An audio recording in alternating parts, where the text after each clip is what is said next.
임진왜란과 정유재라는 목적이 달라요. 일본 측이. 임진왜란 때는 기본적으로 이미 조선은 일본에 항복했다고 봤어요. 히데요시는 쯔시마가 장난을 쳐가지고 이미 항복했다 조선은. 그러니까 저항하는 거 빼고는 도서 농사짓기에서 이 군량미로 명나라 간다는 겁니다. 목적은. 그런데 그게 아니었잖아요. 그러니까 정유재할 때 목적 바꿔서 한반도 점령을 목적으로 해서 철저한 진압 작전을 펼치는 거죠. 요즘에 우크라이나 러시아 전투 보면서 꽤 비슷한 느낌 받고 있습니다. 임진왜란과. 푸틴이 약간 히데요시처럼 착각을 하고 있는 게 있었어요. 우크라이나에 대해서. 처음에는 쉽게 될 줄 알았거든요. 키예프까지, 키우까지. 근데 저항이 심해지니까 지금 요즘에 공격 방식이 바뀌고 있는데 그런 거 비슷해요.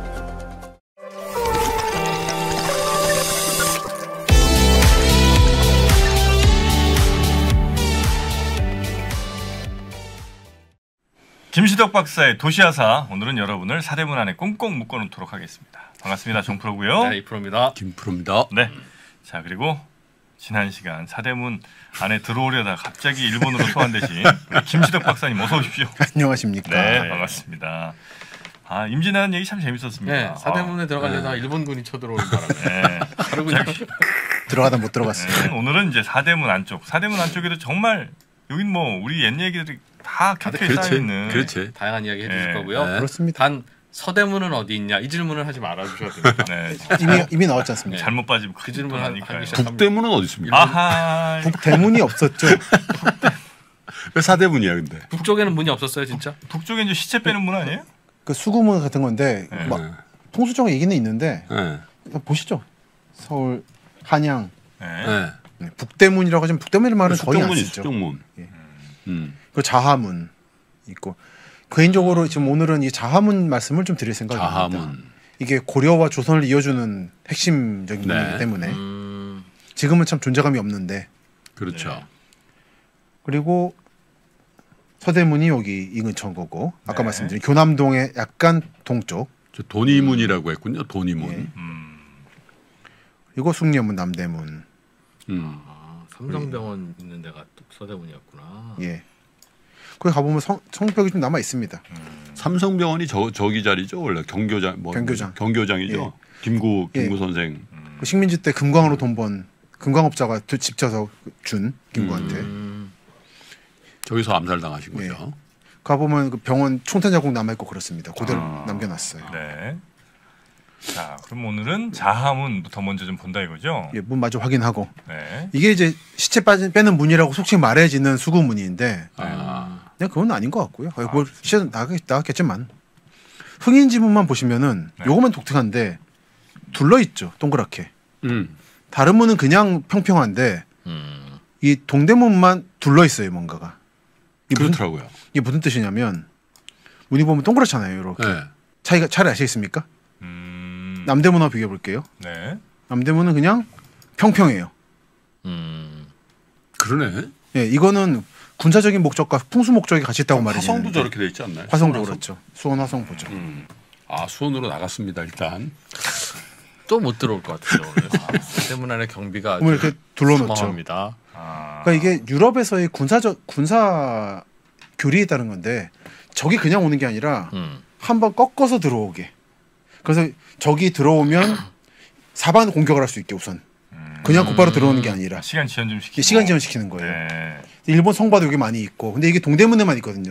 서울 성곽 중에서는. 아, 그러니까 성을 공격하려고 하면 등이 보일 수밖에 없도록 예, 사방을 한번 더 쌓는 노출돼야 거죠. 되는 상황인 거예요. 그래서 이 군사 목적이 있다고 보고 우선은. 네. 그리고 하나는 여기가 서울 사대문의 지형이 서북 쪽이 산이 좀 많고 서촌 쪽에 보면 약간 인왕산이 높잖아요. 그쵸.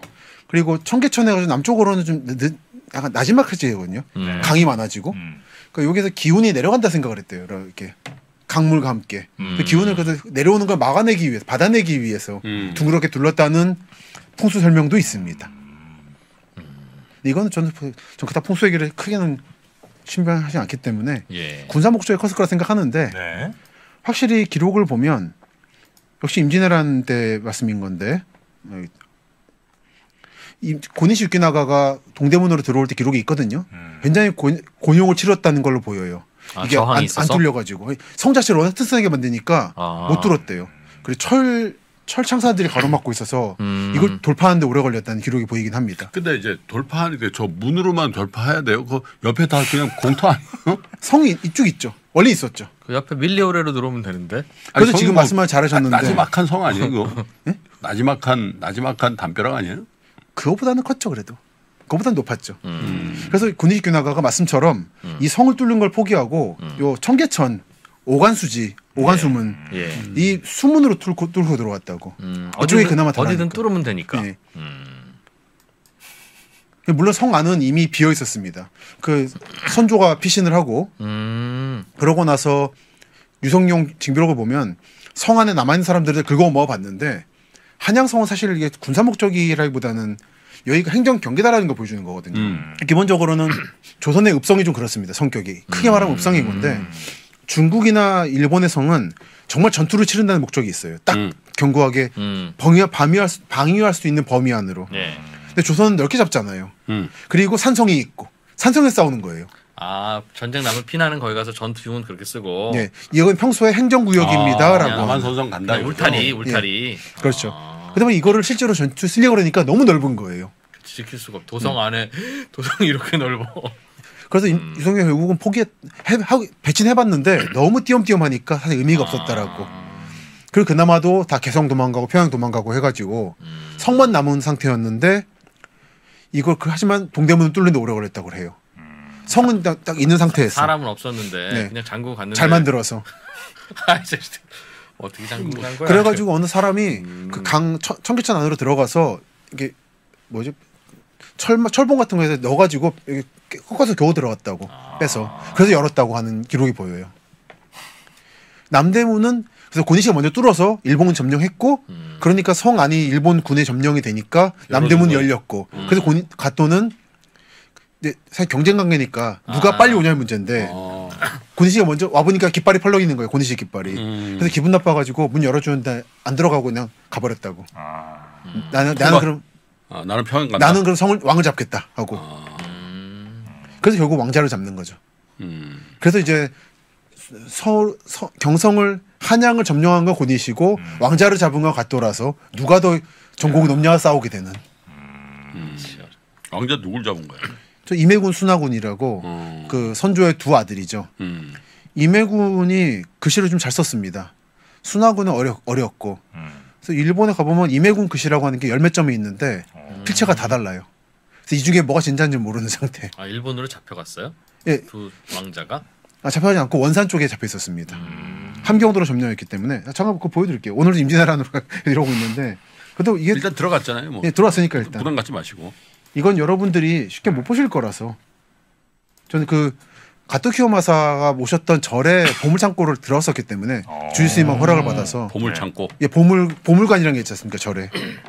근데 여러분들 흔히 못 보시는 거라 좀 보여드릴게요. 네.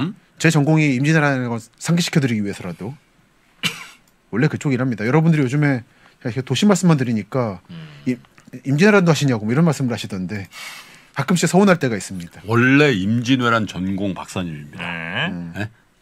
일본 부동산 상황도 그래서 탁월하신. 그때부터 이미 같이 봤죠. 세트로. 이때가 2017년 2월인데 네. 일본 구마모토 지진이 나가지고 성이 다 무너졌던 이 성 그때 무너진 게 아직도 보수가 안 끝났어요. 근데 이 성을 보고 있으면은 한 300년 정도 지었던 건데 가토 키요마사가 지은 성은 잘 남아 있고 구조는 메이지 정부가 만든 성은 다 무너졌습니다. 이때 그만큼 가토 키요마사가 성을 잘 지었고 그 성을 볼 수 있는 게 저 울산하고 울진 서생포의 성인 거예요. 울진 서생포의 성이라고 그거는 가토 키요마사가 지은 거예요? 예, 지은 거예요. 저 한반도에 남아 있는 외성 중에 가장 잘 남아 있는 성입니다. 이게 일본이 전국시대 때 만든 성과 조선에서 외국과 전투를 벌이면서 배운 성벽 기술을 결합시킨 성이에요. 아, 그럼 외성이라고 하는 게 지금 몇 개, 뭐가 남아 있는 거예요? 지금 잘 남아 있는 게 한 20개 정도? 꽤 있네요. 그러니까 이제 이순신의 문제랑 연결되는 건데 자꾸 이게 무슨 김지덕의 전쟁사 이야기로 가는 것 같습니다만 이순신의 전략은 기본적으로 해전을 벌여야 가능한 거잖아요. 그러니까 몇 번 하니까 안 되는 거예요. 일본 측에서. 그러니까 붙지 말고 해안가에 성을 쌓고 농성을 하라고. 그러고 나니까 이순신의 활약이라는 게 초기에 회전 벌인 다음에 한동안 없어요. 일본 전략을 바꿨기 때문에. 그때 만들어지는 게 이제 성인 거죠. 싸우지 말고. 예. 그래서 고니시케나가는 웅천의 성을 지었고 진해에다가 가토키마사는 서생포의 성을 동해안에 지은 거고 그리고 웅천의 성에는 한반도 최초로 서양의 선교사가 와서 미사를 올렸다고 하는 게 있는 거고 센트페데스라고. 원래 일본군은 왜 배를 타고 왔어요? 내지는 왜 해전을 했어요 처음에는? 처음에는 배 타고 오지 비행기 그러니까 배를 타고 그렇죠. 비행기 타고 올 수는 없는데 해저터널이 없어서 오긴 했는데 그럼 와야 될 거 아니에요. 와야 되는데 안 싸워도 돼요? 그러니까 예를 들면 보급선이라든가 이런 게 와야 되니까 그렇죠. 계속 싸워야 되는데 그렇죠. 어떻게 안 싸울 수 근데 있냐? 어느 순간 이제 대충 온 거죠 한번. 그리고 바다로 안 나가면 되니까. 안 나가면 되니까. 보급은 여기서 그리고 이제 가을부터 이제 자급조달 농사를 하는 거지. 짓게 하면 되니까 점령지에서. 그러니까 이제 제가 임진왜란 말씀드릴 때 꼭 드리는 말씀인데 임진왜란과 정유재라는 목적이 달라요 일본 측이. 뭐예요? 임진왜란 때는 네. 기본적으로 이미 조선은 일본에 항복했다고 봤어요 히데요시는. 그 쯔시마가 장난을 쳐가지고 이미 항복했다 조선은. 그래서 저 김성일 강구한 거를 그 조공사로 봤어요. 항복사절로. 그 명나라도 그렇게 알려져 있었어요. 들어갔더니 저항을 하네? 이렇게 된 거예요? 그거예요. 그래서 이게 뭐냐는 거예요. 원래 일본 목적은 이미 점령했고 그러니까 여기 농민들을 그러니까 저항하는 거 빼고는 둬서 농사짓기해서 이 군량미로 명나라 간다는 겁니다. 목적은. 그런데 그게 아니었잖아요. 그러니까 정유재할 때 목적 바꿔서 한반도 점령을 목적으로 해서 철저한 진압 작전을 펼치는 거죠. 그때 귀부덤, 코무덤 이런 게 다 그때 나와요. 정유재할 때. 좀 잔인한 건 다 그때. 예. 전반기는 목적이 달랐기 때문에. 처음엔 진짜 길만 열어주면 가려고 그랬는데. 이미 열렸다고 본 거예요. 마치 이건 뭐 여기까지 말씀드려도 될 것 같은데 러시아가 처음에 지금 우크라이나 칠 때 처음에는 쉽게 될 줄 알았거든요. 키예프까지, 키우까지. 근데 저항이 심해지니까 지금 요즘에 공격 방식이 바뀌고 있는데 그런 거 비슷해요. 처음에는 그냥 쉽게 쭉 뚫릴 줄 알았던 거예요. 내전도 있고 정치도 불안하니까 우리가 가면 환영받을 줄 알았다라든지 저항이 적을 줄 알았다가 일치 단결해가지고 하고 있고 이미 게릴라전, 의병 같은 게 벌어지니까 당황하고 있는. 요즘에 우크라이나 러시아 전투 보면서 꽤 비슷한 느낌 받고 있습니다. 임진왜란과. 푸틴이 약간 히데요시처럼 착각을 하고 있는 게 있었어요. 우크라이나에 대해서. 근데 어쨌든 그래서 가토키오 마사가 이 성을 잘 쌓은 이유가 임진왜란 때 조선의 성 기술까지 배워가지고 결합시킨 일본 전국시대 최정점에 달하는 성을 쌓았기 때문에 이게 그래서 일본의 메이주신 일어나고 사이고 다카모리가 마지막 반란을 일으키거든요. 서남전쟁이라고. 이때 현대 무기로 무장한 메이지군이 성을 못 뚫어요. 300년 전에 지은 성을. 워낙 잘 지어가지고. 이게 보면 이렇게 올라가는데 딱 보면 이렇게 이게 올라갈 수 있을 것 같거든요. 절대로 못 올라가요. 사람이 기어서. 기어서 하는 중에 다 쏴 못 올라가죠. 맞고 미끄러져요. 네, 그렇습니다. 그리고 워낙 울산에서 고생을 많이 해서 사방에 우물을 파놨고 워낙 울산 전투할 때 보면은 물이 없어서 마을 목 따서 핏물 마시고 나오거든요. 너무 고생을 했대요. 1597, 98년 울산 농성 때. 울산 농성 누가 들어가 있었어요? 가토키오 마사가 들어가 있었죠. 울산성 안에. 예. 그거 뭐 이미 이렇게 된 거 좀 보여드릴게요. 그리고 그때는 가토키오마사 거기서 성 짓고 성을 지켰고. 그러니까 우선 그 전쟁은 누구랑 하는 거예요? 주로 명군하고 싸웠습니다. 명군 위주가 되고 조선군도 같이 가는. 이때 교훈이 지금 규슈 곳곳에 살아남아 있는 거죠. 울산성 전투 때의 경험이. 성 안에는 물이 많아야 된다. 네, 이건 좀 울산성이 이제 일본군이 농성하고 있고 명군과 조선군 연합군이 포위하고 있는 상태. 어쩌다 저렇게 됐어요? 이게 사실은 이제 가토키오 마사는 울산보다 좀 아래에 있는 울진 쪽에 있었고 서생포 외성 자기의 동료 장군의 아들뻘이 지금 울산 학성 쪽에 있었던 거예요. SOS를 친 거죠. 명예 정유재란 말기에. 그러니까 내가 내 친구 아들을 버릴 수 없다 그래가지고 이 포위망을 뚫고 들어가요. 그 지옥 속으로. 가서는 같이 고생하다가 막판에 뚫고 나오는. 그게 울산 전투의 핵심입니다. 그래서 이때 먹을 게 없고 물이 없다 보니까 물 마시려고 성 밖에 우물 나가면은 명나라 군대 죽이고. 그래서 뭐 말에 피를 마셨고 했던 거고. 그러다 보니까 우물을 많이 팠고 구마모토 성에. 그리고 먹을 게 없어서 뭐 종이 한 장 빗물 받아가지고 적셔가지고 먹고 그랬는데 그게 뭐 금 몇 화 바꾸고 상인들이 또 장사를 했대요 막. 그 와중에도 성 안에서 일본 성인 상인들은 장사를 합니다. 그러다 보니까 상인들이 싫어해요. 일본 장군들이 또. 그러다 보니까 일본 구마모토 성은 다다미를 깔 때 일반적으로 왕교 같은 걸 하잖아요. 집이나. 그게 아니라 고구마 줄기로 했어요. 혹시 모를 때 농성할 수 있게 먹을 수 있도록 아 고구마 줄기는 이렇게 물에 적셔가지고 먹을 수 있죠. 불러가지고 빗물 이렇게 받으면 기름 좀 하고 이렇게 하면 바닥에 맛있거든요. 다다미 대신 대담이 대신에 고구마 줄기는 먹을 수 있으니까 유사실 먹을 수 있으니까 고구마 줄기로 만든 장판을 장판을. 그리고 일본에 보면은 워낙 일본은 전쟁이 많으니까 네. 그 전쟁 때 다다미를 먹었거든요. 다다미를 먹기도 했어요 실제로. 다다미가 뭘로 만드는 거죠? 저 왕겨 집 같은 걸 만드는 집 거죠. 같은 거 식물이잖아. 식물이죠. 식물이니까 뭐 굳이 뭐 정말 급하면 먹을 수 있는 건데 그때 얘기가 그 부인들이 부엌에서 요리할 때 깔았던 다다미가 제일 맛있다. 왜냐면 소금도 튀고 그러니까 간장도 튀고 아 간이 돼 있다. 간이 돼 있다. 일본도 워낙 전쟁이 많다 보니까 그런 게 맛있다. 경험이 많거든요. 이야. 한국 같은 경우는 흙을 먹었습니다. 이게 저기 펄벅의 대지를 받아 나온 그게 얘기인데 나오죠. 하얀 흙이라는 게 있어요. 약간 그 끈적끈적한 진흙 같은 흰 흙이 경주 쪽에도 나는데 얘는 약간 뭔가 면 같은 걸 만들 수가 있습니다. 흙인데 섬유질이 있어서 섬유질이 있고 광물질이 풍부해요. 그래서 이거 하다 보면 설사하긴 하는데 약간의 흡수가 돼요. IT에서도 먹잖아. IT. 바로 그거죠. IT가 진흙국수 최근에 뭐 이런 거. 진흙 IT. 국수 같은 게 그런 또 거 팔잖아. 진흙 파이 같은 거. 팔어. 예. 먹는 흙이 있더라고요. 그래서 전설 보면은 먹는 흙이 있었는데 칼로리가 있어요, 그게? 약간의 광물질 같은 게 풍부하대요. 미네랄. 인간이 궁하면 그렇게 삽니다. 네네네. 부엌 쪽이 맛있다. 예, 부엌 쪽이 맛있다. 라는 슬픈 얘기가 있죠. 네. 그래서 이제 오간 수문을 뚫고 들어왔고 들어오니까 이제 그 후에는 성은 비어 있었던 거니까 점령을 했고 근데 다 도망간 건 아닌 것 같고 조선 측의 기록에는 그 노비들이 그 예장원에 있는 노빈 무서다 불태우고 갔다는 얘기를 하죠. 아. 그때 이제 주요 성도 불태웠다고 보입니다. 주요 궁궐도. 네. 저도 이제 임진왜란 쪽에 하다 보니까 이제 가끔 자문할 때가 있는데 경복궁을 누가 불태웠냐 가지고 싸워요. 네. 근데 조선에 한국 하는 분들은 일본이 불태웠다. 징비록에 보면 나오는데 노비들이 불태웠다고. 그걸 부정하고 아니, 일본이 갔더니 불태웠다. 다 도망갔고. 네. 그러니까 이미 도망갔고 열받고. 네, 열받고. 근데 이제 일본 그러니까 쳐들어온 일본보다 먼저 도망가고 그동안 그 나를 괴롭혔던 양반들 네. 왕실이 더 마음에 안 든다고 그렇죠. 생각했던 모양이네요. 근데 한국의 어떤 이제 민족주의적인 사람들은 그게 아니라 일본이 불태웠을 거다라고 했는데 이제 양쪽 기록을 맞춰보거든요. 저는 네. 보면 일본 쪽 기록을 보면 들어왔을 때 이미 황폐화도 있었는데 경복궁 자리에는 2층짜리 정각이 하나 남아 있었다. 그 경회루죠. 그리고 이제 창덕궁 쪽은 남아 있었던 것 같아요. 이게 라인을 보셔야 됩니다. 탈출할 수 있는 라인은 개성 방향이에요. 근데 창덕궁 쪽은 동쪽이잖아요. 그쵸. 이게 방향이 달라요. 그러니까 이 방향 서북쪽 방향으로가 지금 피해가 컸던 거예요. 이 왕이 도망가고 백성들로 따라가면서 불태우기도 하고. 근데 동쪽은 비껴간 라인이니까 살아남았던 것 같아요. 그래서 조선 궁궐 중에 지금 남아 있는 거로 제일 중요한 건물은 창덕궁이죠. 창덕궁인 거죠. 네. 창경궁도 중요했지만 창경원이 돼 버렸으니까.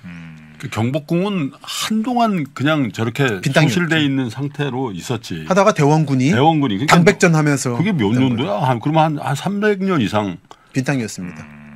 그런 거잖아요. 제일 중심부에. 예.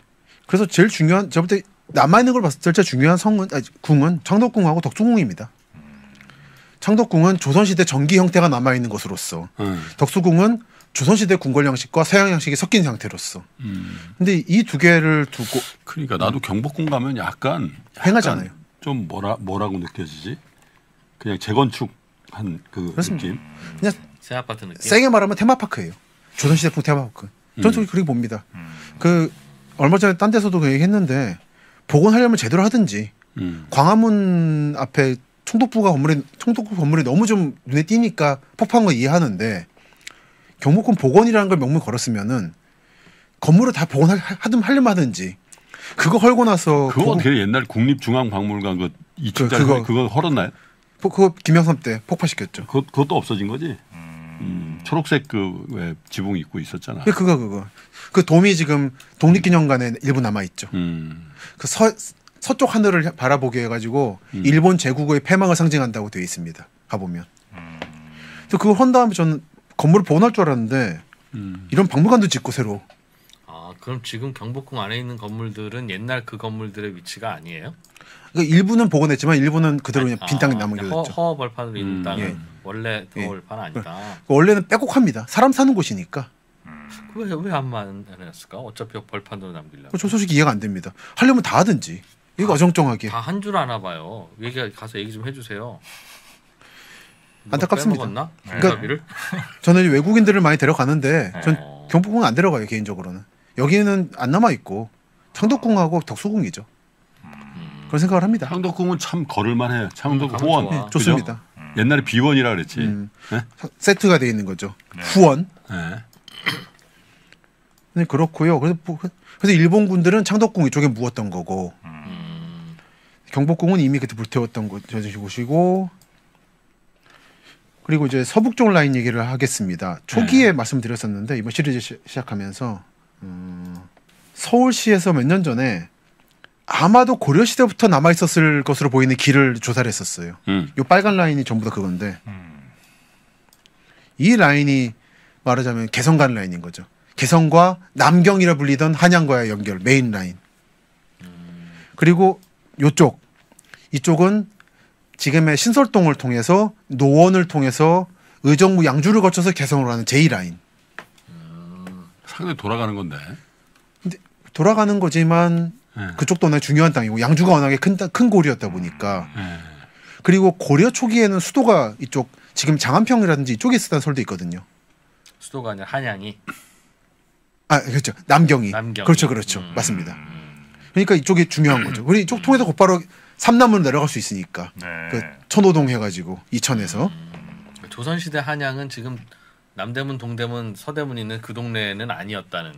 조선시대 한양이 지금 그거고. 아 고려시대 고려시대 한양. 고려시대 그렇죠. 한양은 남경은. 그래서 요게 제가 한 번씩 소개를 해드리는 오래된 서울이라는 책인데 이 책의 장점은 고려시대 한양이 어땠는가를 복원하는 데 있어요.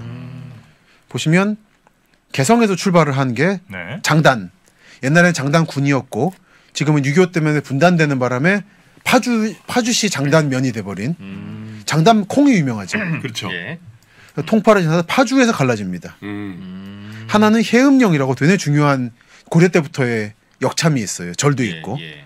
하나 양주는 저 회암사 녹양을 거쳐서 의정부 북부입니다.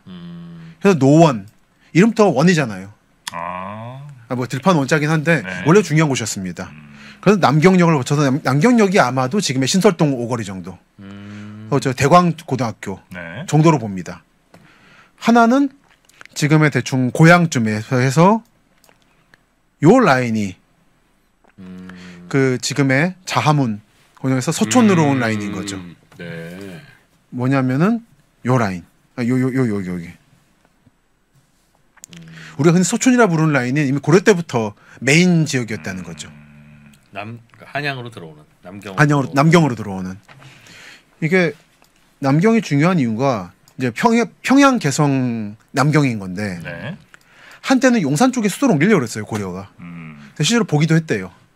그 전제는 뭐냐면 옛날에는 한강물이 대충 지금의 뚝섬까지 들어왔습니다. 바닷물이. 그러다 보니까 이게 항구였어요. 그러다가 물이 좀 막히면서 대충 용산 마포까지가 포구로 기능을 하죠. 새우젓 장수. 서해안 통교잖아요. 마포가 옛날엔 바닷가였던. 그렇죠. 바닷가 항구였고 좀 개항장 역할을 했죠. 구한말에는. 그래서 외국인들이 많이 살고 채용도 시키고 하는 거죠. 그러다 보니까 제2수도 예정지로서 중요했던 거죠. 왔다 갔다 할 필요가 있었던 거죠. 네. 바닷가로. 바닷가이자 한편으로는 남한강, 북한강을 통해서 외구가 바다를 막았을 경우에는 내륙을 통해서 세금을 받을 수 있으니까 중요하죠. 그 한동안 고려 말에는 외구가 득세를 벌이다 보니까 고려 전역의 세금을 강을 통해서 보내겠어요.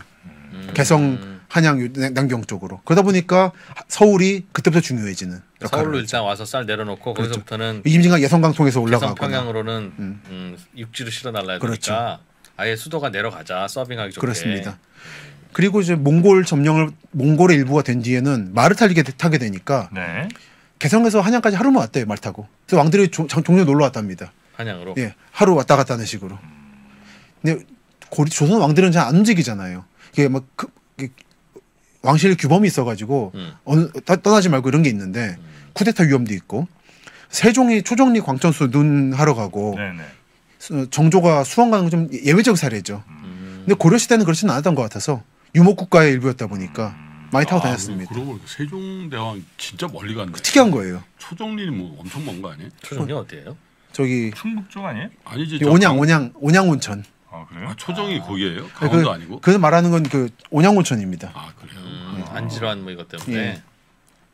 온양 관광호텔 자리가 가보면 세종이라든지 영조, 정조 흔적들이 있어요. 비석도 남아 있고. 아니 그럼 그 물을 좀 떠오지 친구들이 왕이 가도록 하나. 떠오면 겸사겸사 이제 유람 됐겠죠. 답답하잖아요.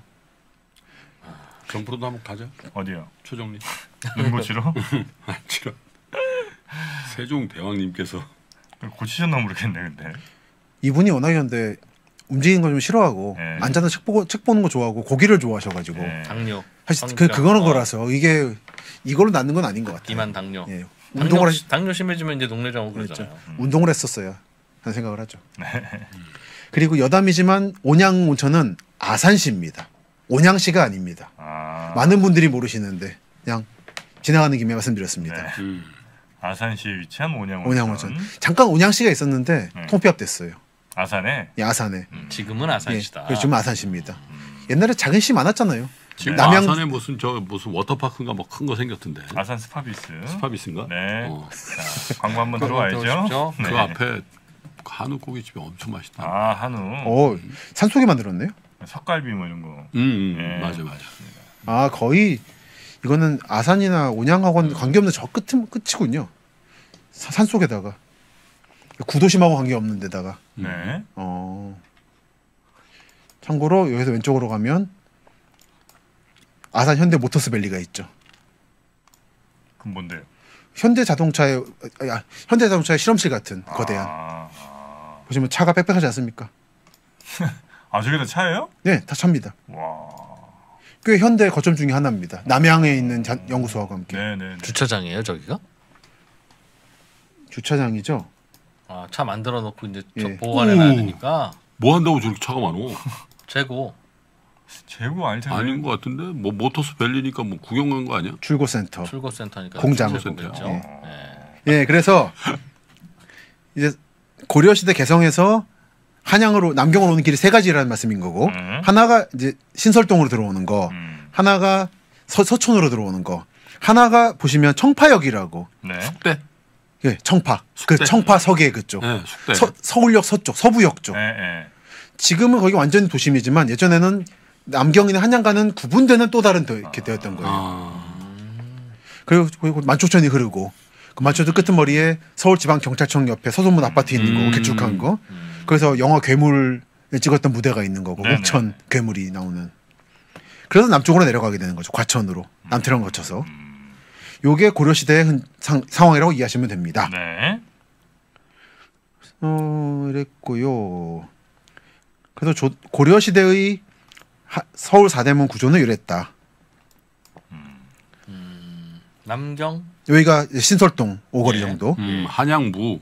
예, 한양부의 남경. 예. 뭐 저 관계는 어떻게 됩니까? 한양부가 더 큰 개념인가요? 그렇죠. 마치 성조 심리가 크게 있고 음. 그중에 이게 사대문이 있는 것처럼. 음.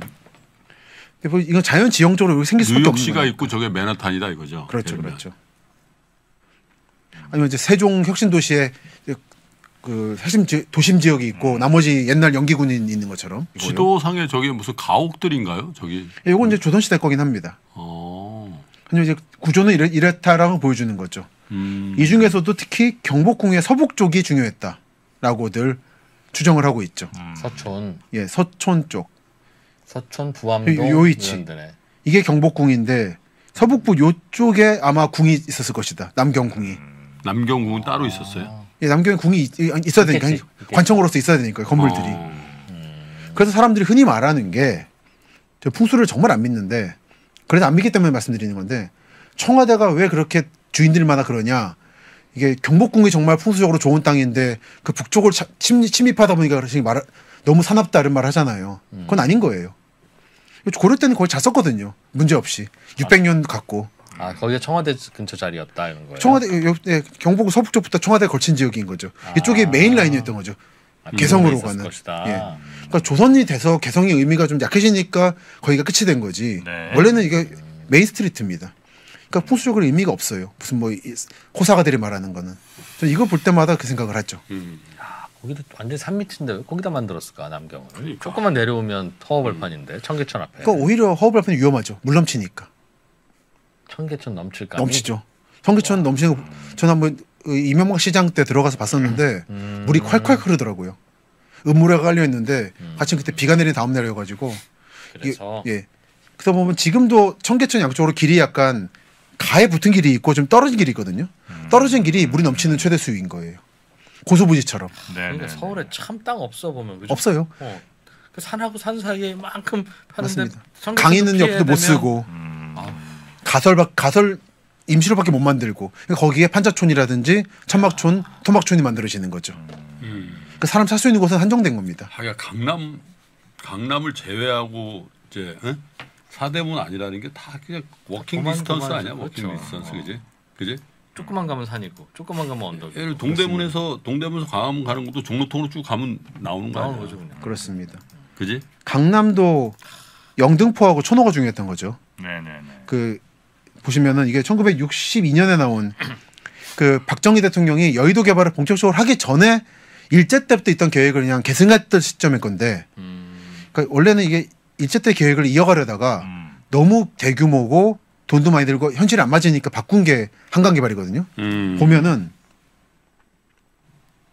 지금은 똑같아요. 굴포천하고 운하를 뚫고 한강과 서해안 사이에 운하관문 발전소도 만들고 네.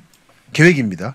그리고 인천 구도심, 네. 부평 그리고 여의도가 핵심이 되는 거예요. 거기서 경인 대경인에서 그 서울은 용산까지만 있고 이 말씀 드리려고 강남은 침수 지역 못 쓴 땅인 거예요. 네네네. 침수 지역. 그러니까 강남 지역도 지금은 이제 수리시설이 발달하니까 오피스가 간 거지. 이때 기술을 봤을 때는 못 쓰는 땅인 겁니다. 네네. 거대한 고수부지 같은 역할인 거죠. 그래서 이 고수부지가 있고 양쪽의 언덕지대가 영등포와 천호동인 거예요. 거대하게 봤을 경우에는. 네. 그러합니다. 그래서 이 구조를 이어받으면서 약간 확장시킨 게 조선시대라는 거. 그래서요. 여기 이 지도가 잘 나와 있는데 네네. 고려시대는 이랬을 것이다. 남경 행궁이 있고 남경역 신설동 쪽에 있었을 것이고 요게 조선시대가 되면 이런 식으로 확장됐을 것이다. 아 남경 예. 일부를 경복궁이 확대시키고 사직단 새로 만들고 여기가 수도니까 예. 그리고 궁을 또 만들고 종묘 만들고 서쪽에 사직단 동쪽에 종묘. 원래 구조 기본 구조는 남경 행궁이 여기 있었기 때문에 아 행궁이. 예. 이거 같이 보시면 좋죠. 저 중심으로 만들었겠지 궁을. 예. 원래 있었던. 예. 확장한 거구나. 확장했죠. 확장. 예. 완전 새로 만든 게 아니고 근데 그거에 대한 기록이 이렇게 명백하게 나오진 않은 모양이에요. 워낙에 고려 기록이 없습니다. 우리는 고려보다 신라를 더 잘 알아요. 기록이 너무 없어가지고 고려가. 왜 이렇게 왜 없어요? 고려는 없지? 그러니까 두 가지인 것 같은데 한 가지는 조선이 고려에 대해서 그렇게 우호적이지 않았고 그래서 아무래도 저기 쿠데타 세력이니까 보면 신돈이니 뭐 나중에 충자부터 왕들에 대해서 굉장히 각박하잖아요 기록들이. 네네네. 고려사 조료 같은 데서 보면은 너무 평이 안 좋았고 특히 불교가 강했는데 그러니까 무학대사도 고려 때부터 이어지는 불교인 거 아닙니까? 네. 서울 지정하는 이런 사람들에 대해서 뭐 요승이니 뭐 술승인 이런 식의 비하를 하거든요. 그러다 보니까 고려를 이해할 수가 없었던 것 같아요. 조선의 사람들은. 그리고 또 하나는 임진왜란 때 그 고려의 중요한 기록들이 아마 경복궁 쪽에 있었을 텐데 많이 불타 사라집니다. 아, 갖고 가기도 했겠지 또. 가져갔었으면 남아 지금 어디 일본에 있을 건데 없어요. 일본 쪽 기록을 같이 보지 않습니까? 고려 게 너무 고려 없어요. 기록이 없다. 그래서 어떤 문집을 보면 어느 일본군이 가지고 있던 문서 쪼가리가 아마 고려실록인 것 같다는 식의 기록이 보이긴 하는데 우리 고려실록이 없잖아요. 조선실록만 있고 고려도 실록이 있었거든요. 만들었겠죠. 거의 없어요. 우리는 무슨 내용인지 몰라요 그거를. 근데 그 삼국사기나 뭐 삼국유사 같은 거는 어떻게 남았죠? 그거는 이제 신라 고려 백제 망한 뒤 한참 뒤에 정리한 책인 거고. 고려 때 정리한 책인 거. 예, 왕이 국가 정리한 것도 아니야. 삼국사기는 그렇지만 유사는 승려가 정리한 거죠. 그러니까 흩어져 있다. 그래서 흩어져 있죠. 그리고 아까 불교 위주인 거고. 북한 땅에는 있지 않을까요? 고려 자료가 개성이나 뭐 이게 서경이나 이런. 땅을 파면 나옵니다. 근데 종이는 안 남을 거고. 그러니까 고려에서 알 수 있는 제일 중요한 거는 묘비입니다. 고려는 이렇게 석관으로 많이 만들었어요. 이 보면 기록이 꽤 많이 실려 있고 이 안에 이 사람이 어떤 사람이라는 게 나와서 맞춰보면 고려사나 고려사 자료에 안 보이는 기록들이 많이 보여요. 네네네. 석관이 많이 있군요. 예. 그럼 북한 쪽에 나중에 이제 땅 좀 잘 파보면 저런 것들은 그렇죠. 네, 좀 많이 뭐 예를 들면 개성이라든지 아니면 평양 쪽에 하나 나온 게 중요한 게 있죠. 왕건 동상이 나왔죠. 땅에서. 왕건 동상? 왕건 동상이 나왔습니다. 개성 땅에서. 이게 북한에 있어요. 저기 왕건이에요? 예, 왕건인데 이게 불교 불상처럼 만든 거예요. 저 왕건이라는 건 뭐 어떻게 밝혀진 거예요? 그건 여러 이제 연구 결과 왕건으로 보인다라고 돼 있습니다. 근데 왕건인데 옷을 안 입었나? 그러니까 이 자체가 불교적인 모습인 거예요. 여러분이 현대 생각하시면 안 되고 나중에 예, 그 왕건이 있을 때 만든 게 아니라 어느 불교적 이상으로 이 사람 불교 왕으로서 지금 그린 겁니다. 그렇죠. 그러니까 땅을 파면 이런 건 나올 수 있어요. 석판이라든지. 근데 종이로서 우리가 우리가 궁금한 건 스토리인데. 스토리가 없는 거죠. 그러니까 띄엄띄엄 사람에 대한 게 나오는 거예요. 그러다 보니까 삼별초가 보면 마지막에 몽골하고 항쟁하잖아요. 네. 근데 이 삼별초가 일본에 구원을 요청했었습니다. 당시 삼별초 급하니까 다 요청해야죠. 명나라도 막판에는 명청 교체기에는 일본에 요청하는데 군대 보내달라고. 네. 그래서 일본 측에 좀 고려 문서가 남아 있고 삼별초가 발행한 문서들이. 그리고 고려와 일본끼리 오고 간 문서가 좀 일본 측에 남아 있는 게 있죠. 발해도 그래요. 발해가 보면 한반도 기록이 없습니다. 발해사는 일본 쪽에 남아 있는 거고, 아니 중국 쪽에 남아 있는 거고, 뭐 위지 동의전 이런 식으로. 네. 그리고 발해 승려 사신들이 일본하고 교류가 깊었거든요. 한때는 발해랑 일본이 신라를 협공하려고 됐었어요. 저는 적국이니까. 그러다 보니까 발해 사신들이 가서 일본에 기록을 많이 남깁니다. 그 발해 후손이라는 사람도 지금 일본에 있고 고시를 써요. 한국어 노표고자를 쓰는. 근데 이 사람들이 조선의 통신사들 오면은 우리는 발해 후손이라고 하면서 친한 척도 하고 그러기도 합니다. 그래요. 그래서 고려 얘기를 하다 보니까 여기까지 왔고 네. 땅을 파면 나올 수 있다. 나올 수 있다. 다만 지상에 있는 거는 6.25 때 기본적으로 파괴가 됐고 그리고 북한이 워낙에 지금 기본적으로 모든 인구를 다 이동시켰어요. 특히 개성에는 옛날에 개성 살던 사람은 없습니다. 접경 지역이고 남한과 관련이 많은 사람이 이틀 많다 보니까 다 후방으로 배치시키고 새로운 사람들을 개성 쪽으로 끌어왔어요. 네네. 그러다 보니까 사실은 그런 구전이라든지 남아있는 게 기록 같은 건 있죠. 없다고 봐야 됩니다. 그렇구나. 지금 어쨌든 예. 지금 청와대 자리, 예, 청와대 자리. 얘기하다가 하다 여기까지 왔죠. 저기 풍수로 뭐 좋지 않은 자리다. 하는 건 저는 안 믿는다. 이런 얘기를 예전부터 많이 했거든. 그래서 뭐 조선 총독부 관저잖아 저희가. 네. 총독 관저인데 제대로 죽은 사람이 없다 이거야. 다 그런 설이 있는 거죠. 전범으로 사형당하고 객사하고 총독 시절부터 우리나라 대통령도 다 불행 대부분. 그래서 거죠. 저기서 나와야 된다라고 주장하는 분들이 있거든. 네. 근데 저는 그거 자체도 너무 풍수를 조선적으로만 보고 있다는 거죠. 풍수라는 거는 설이 다양합니다. 그 당나라 명나라 때 풍수도 있고 청나라 풍수도 있고. 아 근데 결과적으로 좀 그렇잖아요. 저는 그렇게 보지 풍수 않습니다. 그걸 떠나서. 그거는 말에 붙인 거죠. 네? 그 제대로 그것도 있고 뭐 저는 그건 좀 아닌 것 같아요. 그 전체적으로 아시아를 전체 봤을 때 네. 너무 협소하게 보고 있는 거예요. 풍수라는 거를. 그럴 수 있는데 그 풍수 탓을 하면 안 된다고 생각해요. 그러면 한국 사람의 풍수를 너무 이상하게 이용하고 정치적으로 이용한다고밖에 볼 수 없는. 네. 그런데 저는 이 청와대 위치하고 풍수는 관계가 없다. 그리고 연루시키는 건 의미가 없다고 보고 있고요. 호사가는 좋겠죠. 그리고 여러분들이 청와대 쪽에 아무래도 관심이 있으시니까 잘 못 네. 가기 때문에 청와대 비서실에서 이런 책을 냈었어요. 청와대와 주변 역사 문화유산. 일반적으로 답사를 못하니까 비서실 쪽에서 한번 쫙 돌았대요. 한번. 그래요? 비석에 뭐 새겨 있고 뭐든 유물이 있고. 이게 공개가 돼 있거든요. 온라인에. 네. 대신 갑은 청와대 주변. 예.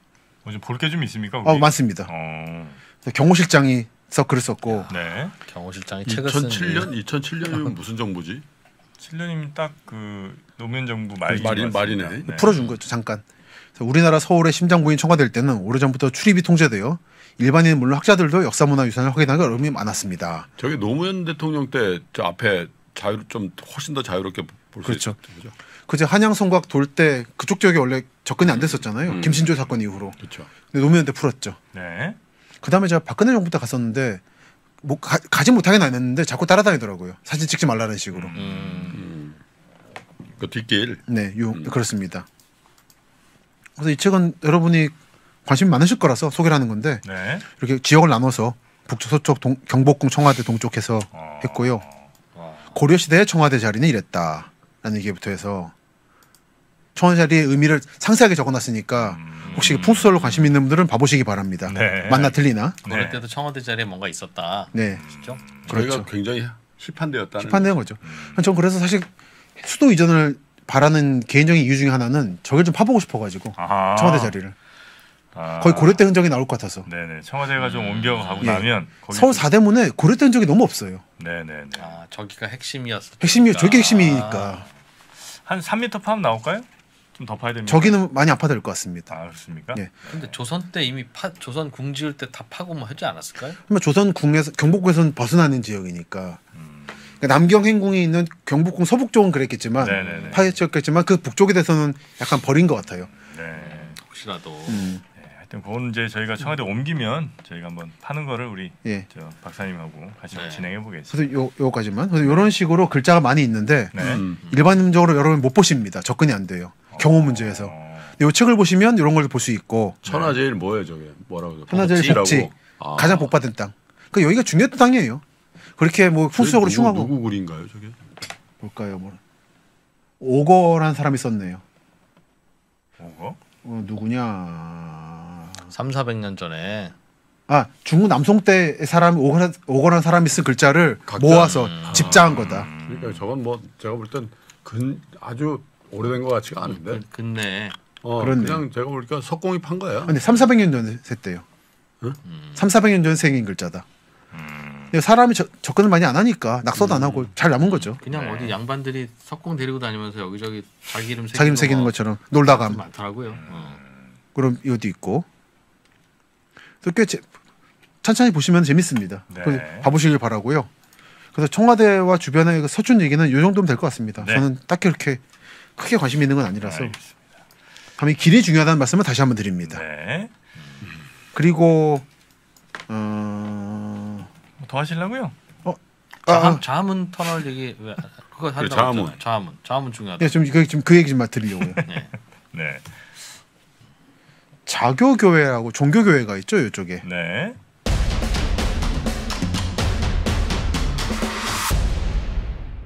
여기에 자수궁이라는 궁이 있었습니다. 네. 연산군 때 광해군 연산군 때 이제 없애버리고 하는데 그 흔적이 남아가지고 자수교라는 게 있었어요. 자수궁교라고. 20세기까지 네. 그 이름 남아서 자교교회라는 이름이 남아 있는 거. 다리예요 다리. 다리였습니다. 요 궁이 있다가 궁은 사라지고 다리만 남아 있다가 다리도 이제 파묻혀 버린 거죠. 그리고 이쪽은 이제 식민지 때 커다란 집이 있다가 그 다 불타가지고 사라졌던 거고. 그리고 여러분들 보시면 아시겠지만 한번 말씀드렸었는데 광화문 사거리에서 요 5호선역 8번 출구 1번 출구로 지나서 경복궁역 7번 3번 이어지는 요 길 네. 기본적으로 하천인 거죠.